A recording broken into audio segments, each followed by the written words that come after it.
आज बाबा वरदान दे रहे हैं। सेकंड में संकल्पों को स्टॉप कर अपने फाउंडेशन को मजबूत बनाने वाले पास विद ऑनर भव। कोई भी पेपर परिपक्व बनाने के लिए, फाउंडेशन को मजबूत करने के लिए आते हैं। उसमें घबराओ नहीं। बाहर की हलचल में एक सेकंड में स्टॉप करने का अभ्यास करो। कितना भी विस्तार हो, एक सेकंड में समेट लो। भूख, प्यास, सर्दी, गर्मी सब कुछ होते हुए संस्कार प्रकट न हो, समेटने की शक्ति द्वारा स्टॉप लगा दो। यही बहुत समय का अभ्यास पास विद ऑनर बना देगा। बाबा हम सभी बच्चों से यही एक उम्मीद रखते हैं कि हम सभी बच्चे पास विद ऑनर बन जाए। पास विद ऑनर, ऑनर अर्थात सम्मान के साथ में। बाबा हमें हमेशा कहते हैं कि बच्चे आपको पास होना है, पास रहना है और पास करना है। और सभी से आपको पास का सर्टिफिकेट भी लेना पड़ेगा। स्वयं के द्वारा ईश्वरीय परिवार में हम जिनके साथ में हैं उनसे, बाबा से, तो सर्व से ये सर्टिफिकेट, जिसको बाबा पास का भी सर्टिफिकेट कहते हैं तो संतुष्टता का भी सर्टिफिकेट कहते हैं। सो ईश्वरीय जीवन का हमारा ये लक्ष्य है, पास विद ऑनर बनना। तो उसके लिए बाबा हम बच्चों को कहते हैं कि जितनी भी परिस्थितियां जीवन में आती हैं, जो भी बातें जीवन में आती है, वह हमें परिपक्व बनाने के लिए और हमारे फाउंडेशन को मजबूत बनाने के लिए आती है।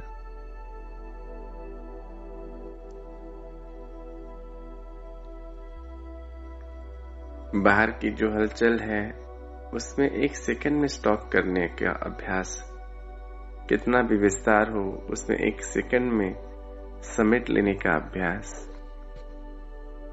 ये हमें सर्व प्रकार के व्यर्थ बातों से मुक्त रखता है।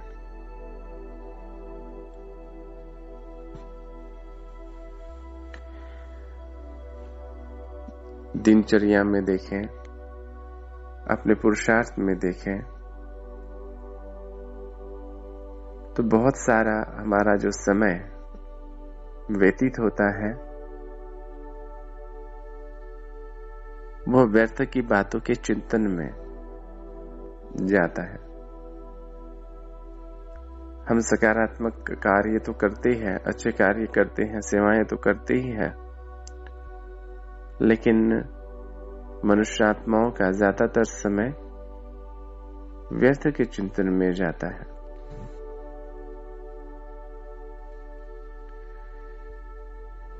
और कोई भी पेपर आए, परिस्थितियां आए,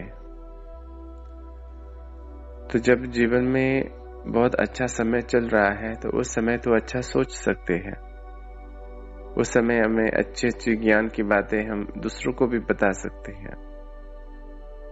लेकिन जब हम अपने ही जीवन में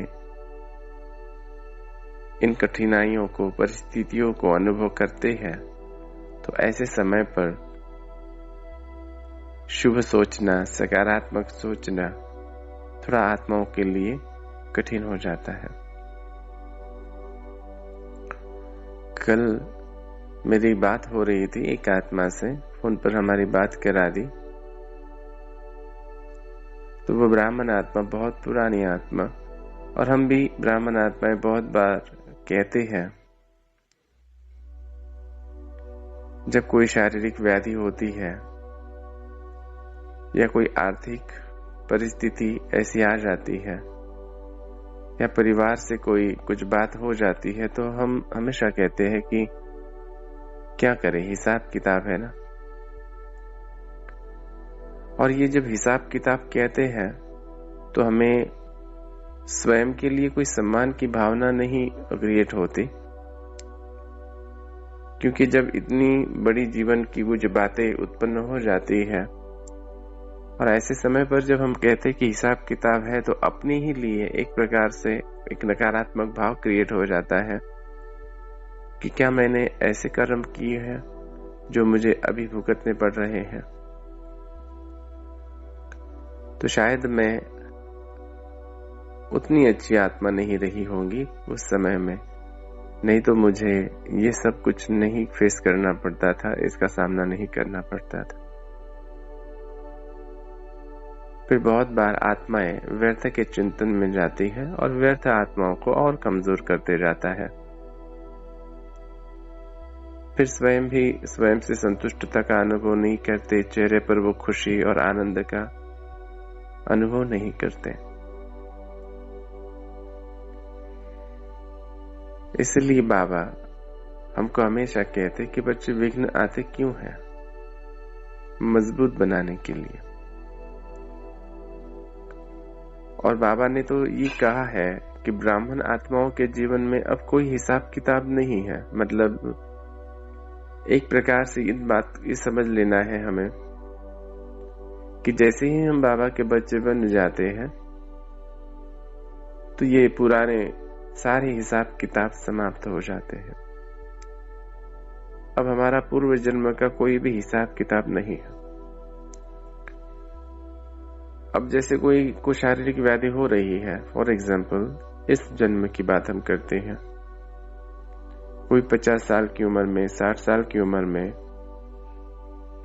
कोई शारीरिक व्याधि आ रही है, तो उसमें एक ये भी कारण हो सकता है कि शरीर को हमने शुरुआत से लेकर अभी तक सही रीति से उसकी पालना नहीं की होगी। उसको जितना डाइट चाहिए, वो एक्सरसाइज चाहिए, वो मेहनत जो करवानी है वो नहीं की होगी, इसलिए शरीर फिर बीपी, शुगर या फिर अन्य बीमारियों से पीड़ित होता है, अन्य बीमारियां हो जाती है। तो हम ये कहेंगे कि क्या पूर्व जन्म के कर्म के बंधन है। इसी जन्म में हमने कुछ एक्सरसाइज नहीं की, कुछ उसको सही तरह से उसकी पालना नहीं की, तो ये इसी जन्म का ही तो है। इसमें पूर्व जन्म की बात कहां से आ गई? एक बात तो ये समझना है। दूसरी बात, जो भी कुछ परिस्थितियां आ जाती है शारीरिक व्याधियों के रूप में या फिर जो भी है, बाबा हमेशा कहते हैं कि माया आती है बाबा से पढ़ा हुआ पाठ पक्का कराने के लिए। परिस्थितियां आती है ज्ञान की बातों को और पक्का कराने के लिए। ये बीमारियां आती है कि बाबा ने जो भी अभ्यास बताए हैं उन अभ्यासों को उस समय करने के लिए। ये जो हिसाब किताब की बात हम कहते हैं, तो बाबा ने कहा कि बच्चे ब्राह्मण बनते ही आप सबके हिसाब किताब बाबा ने ले लिए। सर्व हिसाब किताब बाबा ने कहते हैं चुक तो करा दिए, लेकिन ब्राह्मण बनते ही अब यहाँ का हिसाब किताब कुछ अलग बन जाता है। मतलब 1 का 100 गुना या फिर पदम गुना बाबा कहते हैं। यहाँ प्राप्ति भी 1 का पदम गुना मिलती है, तो अप्राप्ति भी जो होती है, अगर 1 संकल्प होगा, 1 सेकंड हम अगर व्यर्थ गंवा देते हैं तो उसका भी हिसाब किताब बनता है। तो यहाँ पर जो हिसाब किताब बन रहा है इसका सबसे ज्यादा ध्यान हमको रखना है। पुराने सारे हिसाब किताब हम ब्राह्मणों के खत्म हो चुके हैं। ये अनुभव करते हुए, ये निश्चय करते हुए हमको इस ईश्वरीय जीवन में चलना है। नहीं तो होता यूं है कि ऐसी कुछ बातें आती है तो फिर निराशा और हताशा भी आती है। तो बाबा कहते हैं बच्चों कितना भी विस्तार क्यों न हो, 1 सेकंड में उसको समेट लो।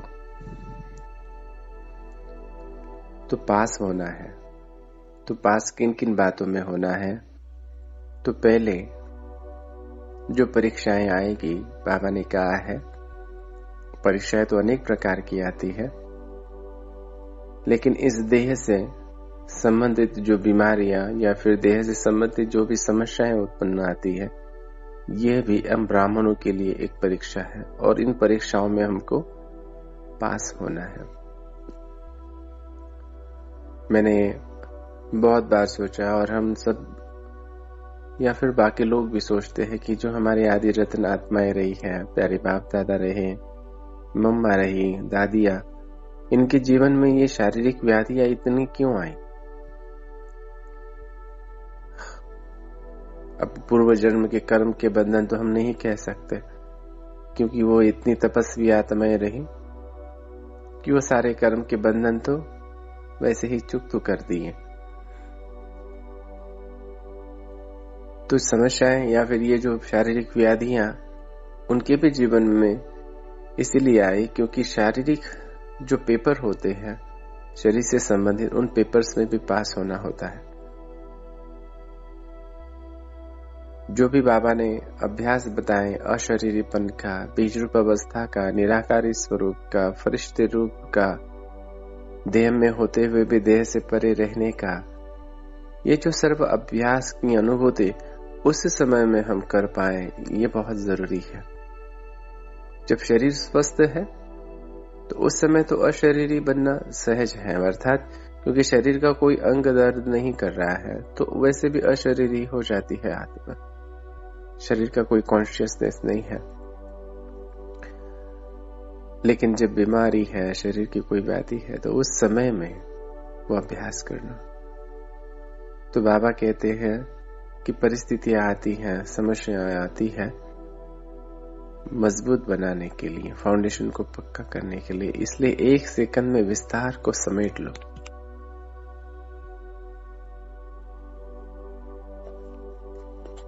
अपने मास्टर सर्वशक्तिवान के स्वरूप में स्थित हो जाओ, अपने बीज रूप स्वरूप में स्थित हो जाओ, प्यारे बाप दादा के साथ में कंबाइन हो जाए। तो ये अभ्यास करना है, तब हम शारीरिक जो भी पेपर आते हैं उन पेपर में हम पास हो सकते हैं। फिर संबंधों के द्वारा पेपर आता है।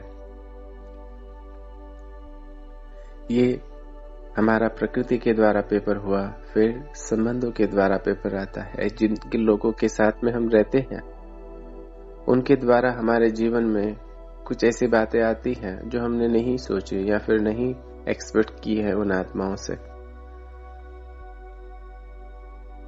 किसी के भाव, स्वभाव, संस्कारों के लिए किसी का व्यवहार हमें बार बार परेशान करता है। कोई व्यक्ति विघ्न रूप में खड़ा हो जाता है हमारे सामने।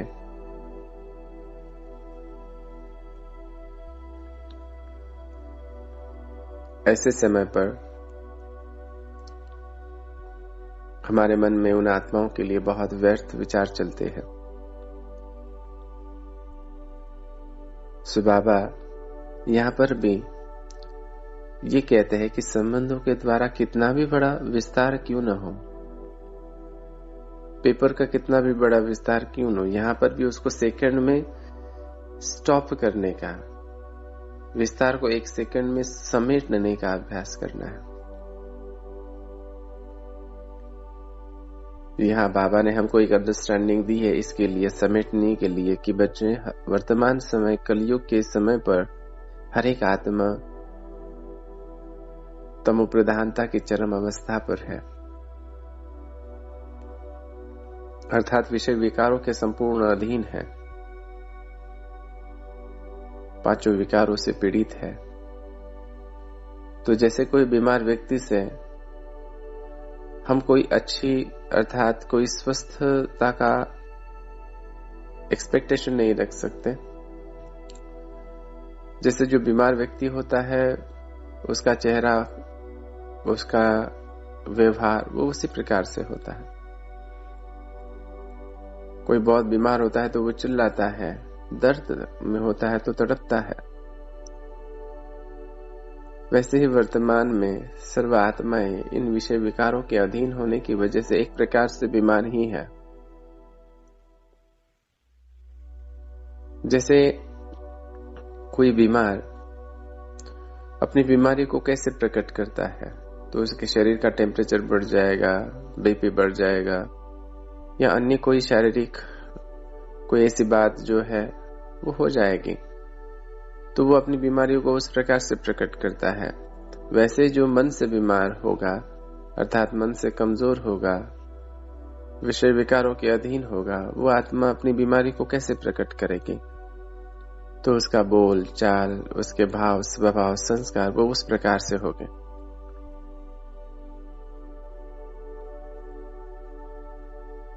तो जैसे बाहर के व्यक्तियों के बीमारी का हम इलाज करते हैं, उसके लिए हम इरिटेट नहीं होते, क्योंकि हमारी बुद्धि में हमने स्वीकार किया हुआ है कि ये बीमार है, इसकी ट्रीटमेंट करनी है। डॉक्टर के पास जब जाते हैं तो डॉक्टर उसका इलाज करता है, ये नहीं कहता है कि तुम तो बीमार हो, क्या बार बार बीमार पड़ते हो, जाओ यहां से। नहीं, वो ट्रीटमेंट करता है उसकी। ऐसे ही संबंधों में रहते हुए भी संबंधों का ये पेपर भी हमको पास करना है। हरेक के भाव, स्वभाव, संस्कार को देखते हुए उनको बहुत रहम की दृष्टि से देखना है, और बाबा से सर्व शक्तियों को लेकर उन आत्माओं को देना है, क्योंकि उन आत्माओं को बल की आवश्यकता है, शक्तियों की आवश्यकता है। हर एक आत्मा जीवन में परिवर्तन होना चाहती है, इन भाव, स्वभाव, संस्कारों से, इन कमी कमजोरियों से मुक्त होना चाहती है, लेकिन वो बल नहीं है उन आत्माओं के पास में। तो ये बल हमको देना है। तो कोई भी जब नकारात्मक कर्म हमारे साथ हो रहा है किसी के भी द्वारा, तो उस समय में घृणा, द्वेष या इरिटेट होने के बजाय दाता बनकर देने का काम हमें करना है। तो सेकंड में समेट लिया, अपनी जिम्मेवारियों को समझ लिया कि मुझे क्या करना है।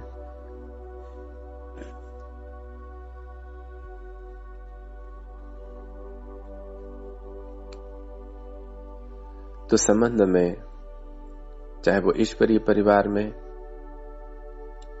चाहे वो लौकिक परिवार में, समाज में, बाहर वातावरण में, कहीं पर भी रहते हुए बुद्धि में सदैव ये रहे, ये ज्ञान रहे, तो फिर कोई भी विस्तार में हम नहीं जाएंगे व्यर्थ के। सेकंड में समेट लेंगे और सेकंड में अपने स्वरूप में स्थित हो जाएंगे। मास्टर सर्वशक्तिवान के स्वमान में स्थित होकर आत्माओं को शक्तियों का दान देंगे, वो सहयोग हम देंगे।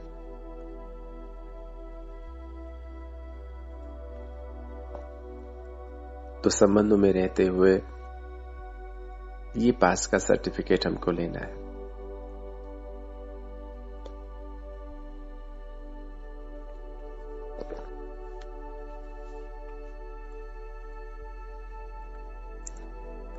जब बुद्धि में हमारी ये भावनाएं रहती हैं, ये रहम दिल भाव रहता है,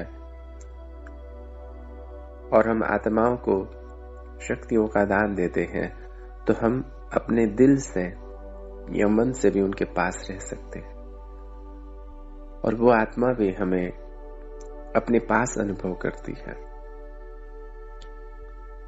और आने वाले समय में हमें पास का सर्टिफिकेट भी देती है कि हाँ, आप पास हो गए इस एग्जाम में भी, इन परिस्थितियों में, विघ्नों में आप पास हो गए। इसलिए बाबा कहते कि कोई भी प्रकार के विस्तार में नहीं जाना है, व्यर्थ क्या, क्यों, क्या और कैसे, ये विस्तार में जाने के 3 शब्द है। क्यों पता है, क्या पता है और कैसे सब पता है। हमें अपनी जिम्मेवारियों का एहसास है, इसलिए हम उन सर्व विस्तारों में नहीं जाते, बल्कि क्या करना है इस मोड़ पर आते हैं। हमेशा समस्या को हम समाधान के रूप में देखते हैं, कारण का निवारण स्वरूप में हम सदैव रहते हैं। तूफान को हम हमेशा तोहफा समझते हैं, माया को हमारा विरोधक नहीं, लेकिन माया को हम अपना सहयोगी समझते हैं। तो हमारी बुद्धि संपूर्ण परिवर्तन हो गई, हर चीज की तरफ देखने का हमारा नजरिया बदल गया, हमारा चश्मा ही क्या है, दृष्टिकोण ही पूरा बदल गया है।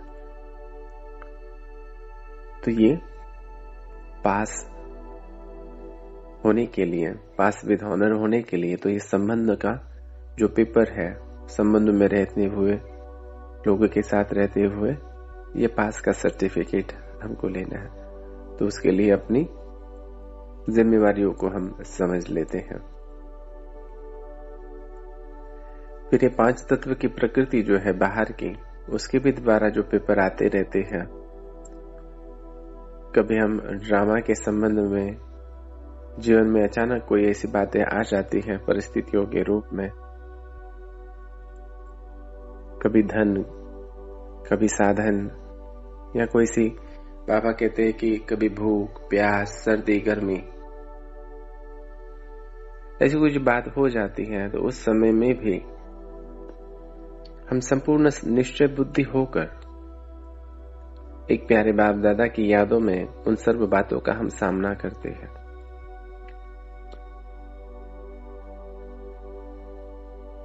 देखेंगे कि जितनी भी संसार की आत्माएं होकर गई है, जो भी महान बनी है, सब कुछ अच्छा है। तो उस समय में कोई महान नहीं बन सकता। मतलब उस समय में वो बहुत अच्छा सोच रहा है, तो उसमें क्या बड़ी बात है। तो जो भी महान व्यक्ति होते हैं, उनकी पहचान तो ऐसी समस्याओं के समय पर ही होती है। तो जितनी भी महान आत्माएं देखें आप, तो उनके जीवन की परिस्थितियां कोई साधारण तो थी ही नहीं। जो भी इतिहास के जितने भी नाम आपकी बुद्धि में आ रहे होंगे, अगर आज हम उनको याद कर रहे हैं, तो उनकी महानता का अगर वर्णन कर रहे हैं, तो उसका एक ही कारण है कि वो जब भी उन्होंने कार्यों को आरंभ किया, परिस्थितियां कोई साधारण नहीं थी, विकराल थी, कठिन से कठिन थी। चाहे कोई स्वतंत्रता सेनानी हो, चाहे कोई वॉरियर हो, कोई समाज सेवी हो, कोई बिजनेसमैन हो, हर एक ने बहुत विपरीत परिस्थितियों का सामना करते हुए अपने आप को आगे बढ़ाया है। तभी वो आत्मा महान बन पाई है। सो बाबा यहाँ कहता है कि कुछ भी हो, कैसी भी परिस्थिति हो, भूख, प्यास, सर्दी, गर्मी, सब कुछ होते हुए संस्कार प्रकट न हो। कौन से संस्कार? ये जो माया के जो संस्कार है,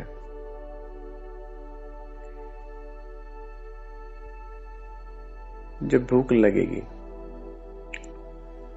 जैसे हमने पीछे भी कहा था कि मनुष्य आत्मा में, जब हम देह में है आत्मा, तो उसका मुख्य जो एक संस्कार रहा है, आदत रही है, जिस आदत से वो आत्मा नहीं छूट पाती, वो है खाने का संस्कार। भूख लगती है, इसीलिए कि जन्मते ही हमको पहले भूख लगती है।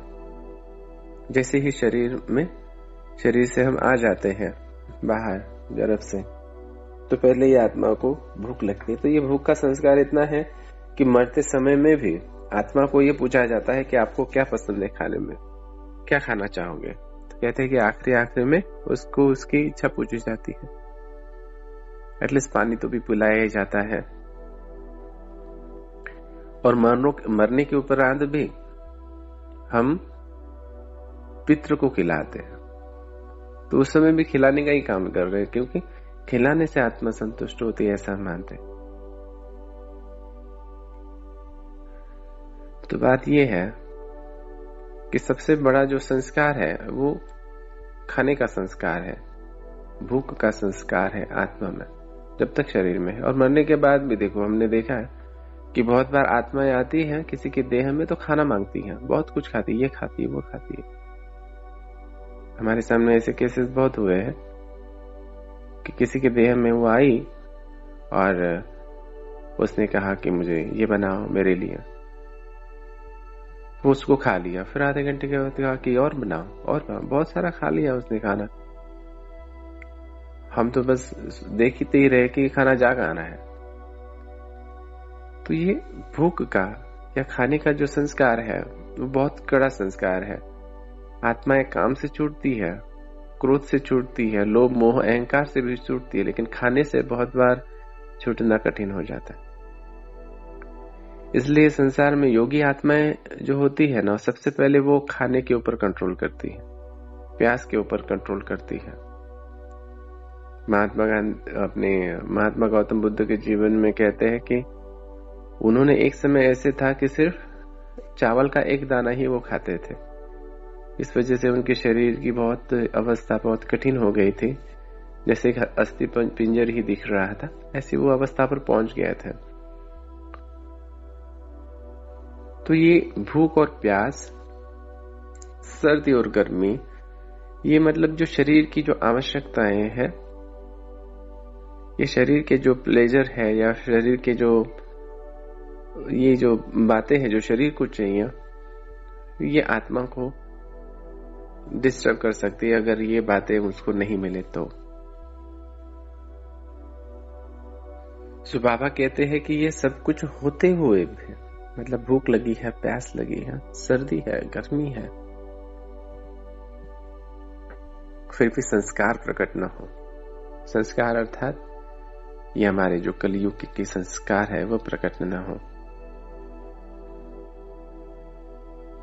एक सेकंड में समेट लो अपने आप को, और ये अभ्यास ऐसे नहीं है कि वो आखिरी के समय में होगा। समेटने की शक्ति के द्वारा स्टॉप लगाने का अभ्यास वो आखिरी के समय में नहीं होगा, वो अभ्यास अभी से करना पड़ता है। एक कहानी आपने सुनी होगी, हमने ग्रुप में भेजी थे।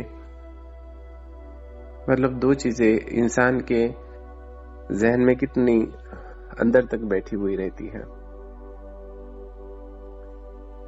एक बार एक चील अर्थात जो बड़ा पंछी होता है उसको चील कहते हैं, वो एक पेड़ पर बैठा, उसके पंजे में एक सांप था।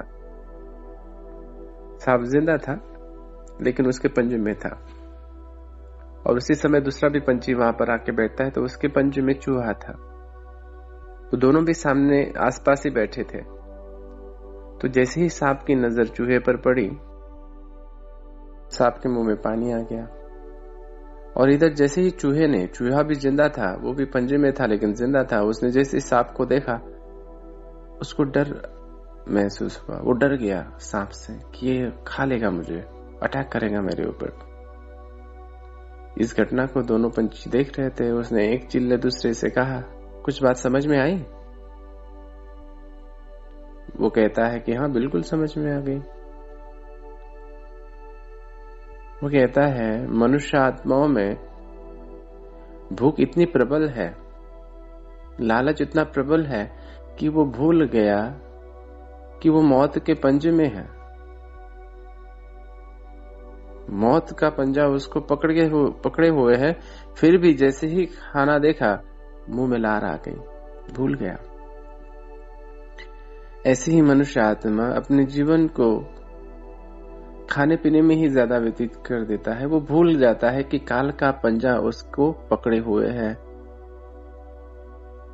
और आखिरी समय तक ये खाऊं वो खाऊं, उसके ही पीछे वो लगा रहता है। क्या क्या खिलाता रहता है इस देह को, और उसके ही पीछे अपना संपूर्ण जीवन व्यतीत कर देता है। और दूसरा, जीवन में डर का डर इतना है कि भूल गया कि वो भी मौत के पंजे में है। चूहा जो बताया, डर का डर, मौत पकड़े हुए है उसको। ऐसे ही हमारे जीवन में एक बात तो तय है कि हर एक आत्मा को इस संसार से तो जाना है, हर एक को तो ये देह को त्यागना ही है। मौत तय है, पंजे में है हम मौत के, फिर भी चीजों का डर, लोगों का डर, बातों का डर, परिस्थितियों का डर, भविष्य का डर, भूतकाल का डर, ऐसे कितने तो भी डर है, उन डर से हम डरते रहते हैं। तो ये दो चीजें मनुष्य आत्माओं के जीवन में है, एक है भूख और दूसरा है डर। भूल जाता है कि काल का पंजा उसको पकड़े हुए है। हमें पास विद ऑनर बनना है।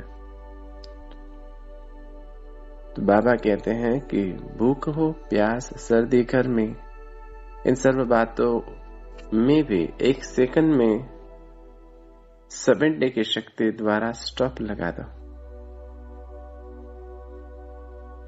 जो भी आए सामने, जो भी मिले समय अनुसार, उसको स्वीकार कर ले। जब कोई अच्छा अच्छा भोजन हमको खिलाता है तो उसके लिए तो बहुत दुआएं निकलती हैं, लेकिन कभी एक आध बार उस खाने में कोई कंकड़ निकल जाए, या फिर सुबह का थोड़ा सा शाम को खिला दे, या फिर रात का थोड़ा सुबह खिला दे, या वैसा ही खिला दे, गर्म न करते हुए भी खिला दे, तो हमारा व्यर्थ बहुत चलने लगता है।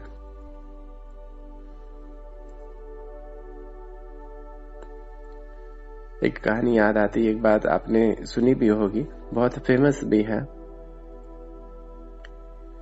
कहते हैं कि श्री कृष्ण और सुदामा एक बार खेलते खेलते जंगल में बहुत घूम रहे थे। तो घूमते घूमते वो बहुत थक गए, उनको बहुत भूख लगी। तो उन्होंने कुछ फल तोड़े पेड़ पर से और नीचे रखकर खाने लगे। तो जैसे ही पहला जो सुदामा था, सुदामा ने वो फल लिया, खाया, एक बार फूला खा लिया। दूसरा फल जैसे ही वो श्री कृष्ण उठाने के लिए जाए तो दूसरा फल उसने खा लिया। भूख तो श्री कृष्ण को भी लगी थी। जैसे ही वो फल उठाने जाए तो तुरंत वो सुदामा वो भी फल उठा ले। तो श्री कृष्ण को तो बहुत आश्चर्य हुआ कि अरे भाई, भूख तो मुझे भी लगी है, लेकिन ये सुदामा क्या कर रहा, मुझे तो खाने ही नहीं दे रहा, ये तो बहुत अति हो गई। तो चौथा जो फल बचा हुआ होता है, वो जैसे ही सुदामा उठाने के लिए जाता है, उसको श्री कृष्ण उठा लेता है और खाता है। जैसे ही वो श्री कृष्ण उसका निवाला लेता है, खाता है, तो वो बहुत कड़वा फल होता है। तो श्री कृष्ण उसको थूक देता है और कहते कि सुदामा, इतने कड़वे फल तुम कैसे खा रहे हो? तो सुदामा कहता है कि मैं नहीं चाहता था कि इस कड़वे फल का स्वाद आप लो, इसलिए वो चारों फल मैं ही खा रहा था।